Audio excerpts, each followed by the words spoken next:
Great way to start, I think, with my view of simplicity is to take a look at Ted. Here you are, understanding why we're here, what's going on, with no difficulty at all. The best AI on the planet would find it complex and confusing. And my little dog, Watson, would find it simple and understandable, but would miss the point. He would have a great time. And of course, if you're a speaker here, like Hans Rosling, a speaker finds this complex tricky, but in Hans Rosling's case, he had a secret weapon yesterday, literally, in his sword-swallowing act. And I must say, I thought of quite a few objects that I might try to swallow today and finally gave up on that. He just did it, and that was a wonderful thing. So Puck meant not only are we fools in the pejorative sense, but that we're easily fooled. In fact, what Shakespeare was pointing out is we go to the theater in order to be fooled. So we're actually looking forward to it. We go to magic shows in order to be fooled. And this makes many things fun, but it makes it difficult to actually get any kind of picture on the world we live in or on ourselves. And our friend Betty Edwards, the drawing on the right side of the brain lady, shows these two tables to her drawing class and says, the problem you have with learning to draw is not that you can't move your hand, but that the way your brain perceives images is faulty. It's trying to perceive images into objects rather than seeing what's there. And to prove it, she says, the exact size and shape of these tabletops is the same, and I'm going to prove it to you. She does this with cardboard, but since I have an expensive computer here, I'll just rotate this little guy around. And now, having seen that, I've seen it hundreds of times because I use this in every talk I give. I still can't see that they're the same size and shape, and I doubt that you can either. So what do artists do? Well, what artists do is to measure. They measure very, very carefully, and if you measure very, very carefully with a stiff arm and a straight edge, you'll see that those two shapes are exactly the same size. And the Talmud saw this a long time ago, saying we see things not as they are, but as we are. I certainly would like to know what happened to the person who had that insight back then, if they actually followed it to its ultimate conclusion. So if the world is not as it seems and we see things as we are, then what we call reality is a kind of hallucination happening inside here. It's a waking dream. And understanding that that is what we actually exist in is one of the biggest epistemological barriers in human history. And what that means, simple and understandable might not be actually simple or understandable, and things we think are complex might be made simple and understandable. And somehow we have to understand ourselves to get around our flaws. We can think of ourselves as kind of a noisy channel. The way I think of it is we can't learn to see until we admit we're blind. Once you start down at this very humble level, then you can start finding ways to see things. And what's happened over the last 400 years in particular is that human beings have invented brainlets, little additional parts for our brain made out of powerful ideas that help us see the world in different ways. And these are in the form of sensory apparatus, telescopes, microscopes, reasoning apparatus, various ways of thinking, and most importantly, in the ability to change perspective on things. I'll talk about that a little bit. It's this change in perspective on what it is we think we're perceiving that has helped us make more progress in the last 400 years than we have in the rest of human history. And yet, it is not taught in any K through 12 curriculum in America that I'm aware of.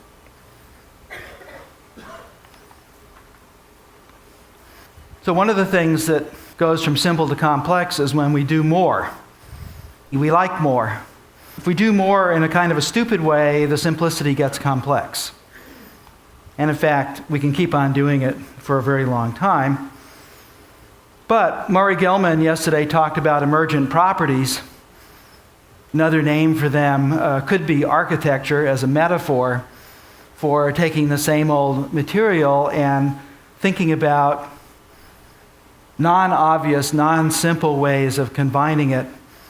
And in fact, what Murray was talking about yesterday in the fractal beauty of nature, of having the descriptions at various levels be rather similar, all goes down to the idea that the elementary particles are both sticky and standoffish, and they're in violent motion. Those three things give rise to all the different levels of what seem to be complexity in our world. But how simple? So when I saw the Rosling's Gapminder stuff a few years ago, I just thought it was the greatest thing I'd seen in conveying complex ideas simply. But then I had a thought of, boy, maybe it's too simple. And I put some effort in to try and check to see how well these simple portrayals of trends over time actually matched up with some ideas and investigations from the side, and I found that they matched up very well. So the Roslings have been able to do simplicity without removing what's important about the data. Whereas the film yesterday that we saw of the simulation of the inside of a cell, as a former molecular biologist, I didn't like that at all. Not because it wasn't beautiful or anything, but because it misses the thing that most students fail to understand about molecular biology. And that is, why is there any probability at all of two complex shapes finding each other just the right way so they can bind together and be catalyzed? And what we saw yesterday was every reaction was fortuitous. They just swooped in there and bound and something happened. But in fact, those molecules are spinning at the rate of about 1 million revolutions per second. They're agitating back and forth their size every 2 nanoseconds. They're completely crowded together. They're jammed. They're bashing up against each other. And if you don't understand that in your mental model of this stuff, what happens inside of a cell seems completely mysterious and fortuitous. And I think that's exactly the wrong image for when you're trying to teach science. So another thing that we do is to confuse adult sophistication with the actual understanding of some principle. So a kid who's 14 in high school gets this version of the Pythagorean theorem, which is a truly subtle and interesting proof, but in fact it's not a good way to start learning about mathematics. So more direct one that gives you more of the feeling of math, is something closer to Pythagoras' own proof, which goes like this. So here we have this triangle, and if we surround that c-square with 3 more triangles, and we copy that, notice that we can move those triangles down like this, and that leaves 2 open areas that are kind of suspicious, and bingo. And that is all you have to do. And this kind of proof is the kind of proof that you need to learn when you're learning mathematics in order to get an idea of what it means before you look into the literally 12 or 1,500 proofs of Pythagoras' theorem that have been discovered. Now let's go to young children. This is a very unusual teacher who was a kindergarten and first grade teacher, but was a natural mathematician. So she was like that jazz musician friend you have who never studied music but is a terrific musician. She just had a feeling for math, and here are her 6-year-olds, and she's got them making shapes out of a shape.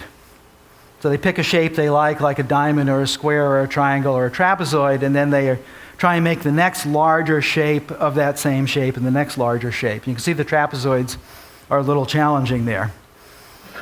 And one of these this teacher did on every project was to have the children act like first it was a creative arts project and then something like science. So they had created these artifacts. Now she had them look at them and do this laborious, which I thought for a long time until she explained to me, was to slow them down so they'll think. So they're cutting out the little pieces of cardboard here and pasting them up. But the whole point of this thing is to for them to look at this chart and fill it out. What have you noticed about what you did? And so 6-year-old Lauren there noticed that the first one took 1, and the second one took 3 more, and the total was 4 on that one. The third one took 5 more, and the total was 9 on that one, and the next one. And so she saw right away that the additional tiles that you had to add around the edges was always going to grow by 2. So she was very confident about how she made those numbers there. And she could see that these were the square numbers up until about 6, where she wasn't sure what 6 times 6 was and what 7 times 7 was. But then she was confident again. So that's what Lauren did. And then the teacher, Julia Nishijima, had the kids bring all of their projects up to the front of the room and put them in the floor, and everybody went batshit. Holy shit. They're the same. No matter what the shapes were, the growth law is the same. And the mathematicians and scientists in the crowd will recognize these 2 progressions as a first-order discrete differential equation and a second-order discrete differential equation, derived by 6-year-olds. Well, that's pretty amazing. That isn't what we usually try to teach 6-year-olds. So let's take a look now at how we might use the computer for some of this. And so the first idea here is just to show you the kind of things that children do. And I'm using the software that we're putting on the $100 laptop. So they like to draw a little car here. Just do this very quickly and put a big tire on him.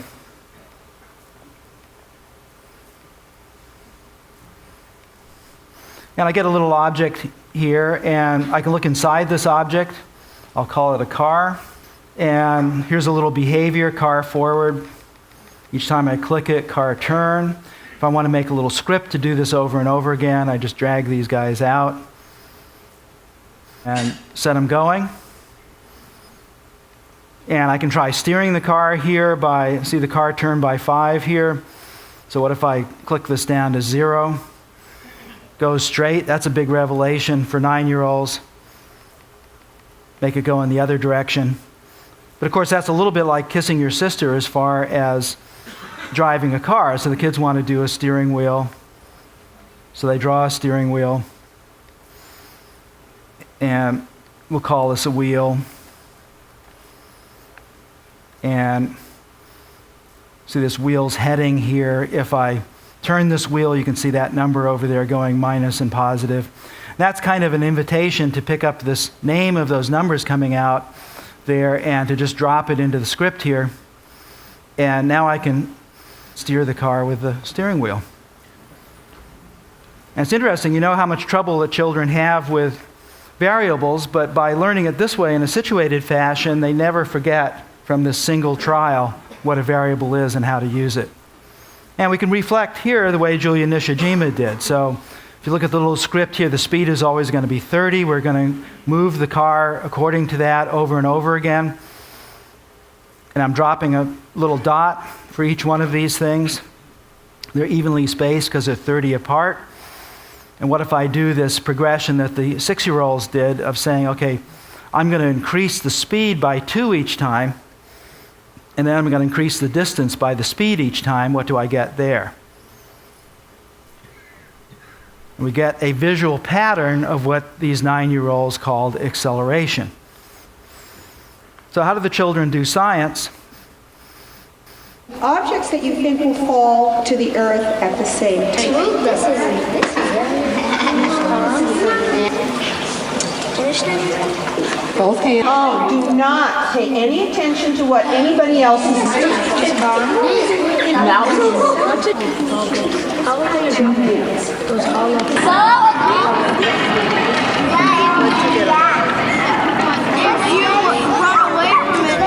got the apple? We got little stopwatches.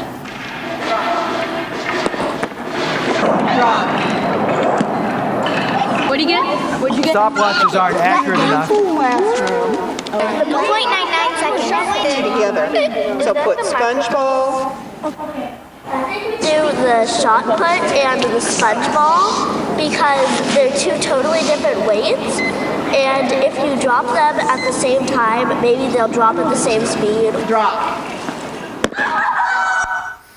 So obviously Aristotle never asked a child about this particular point because, of course, he didn't bother doing the experiment, and neither did St. Thomas Aquinas. And it was not until Galileo actually did it that an adult thought like a child only 400 years ago.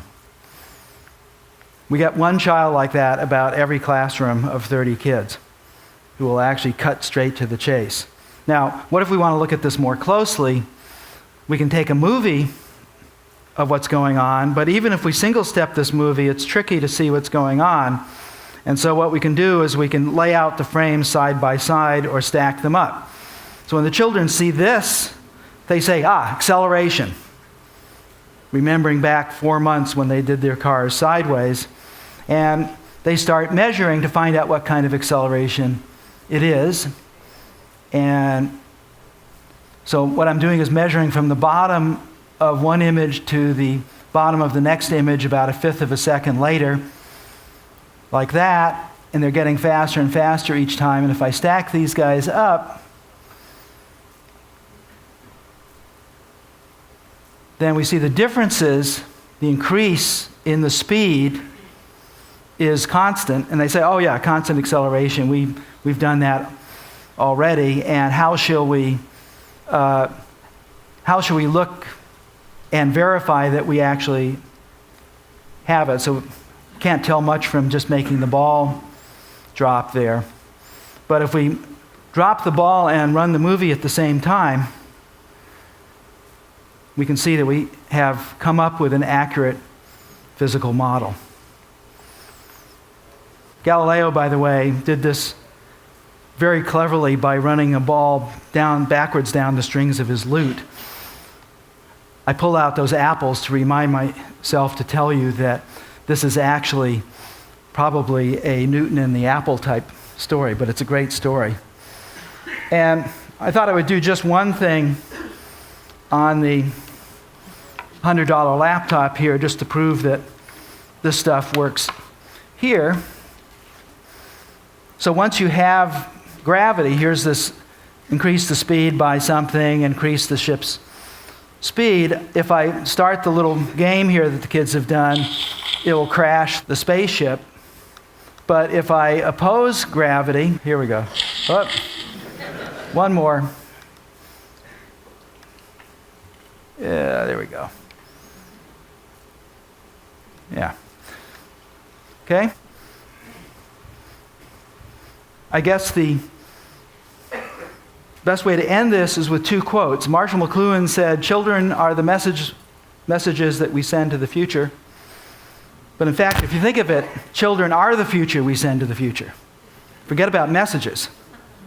Children are the future, and children in the first and second world, and most especially in the third world, need mentors. So this summer, we're going to build 5 million of these $100 laptops and maybe 50 million next year. But we couldn't create 1,000 new teachers this summer to save our life. And that means that we once again have a thing where we can put technology out, but the mentoring that is required to go from a simple new iChat instant messaging system to something with depth is missing. I believe this has to be done with a new kind of user interface. And this new kind of user interface could be done with an expenditure of about $100 million. Sounds like a lot, but it is literally 18 minutes of what we're spending in Iraq. They're spending $8 billion a month. 18 minutes is $100 million. So this is actually cheap. And Einstein said, things should be as simple as possible, but not simpler. Thank you.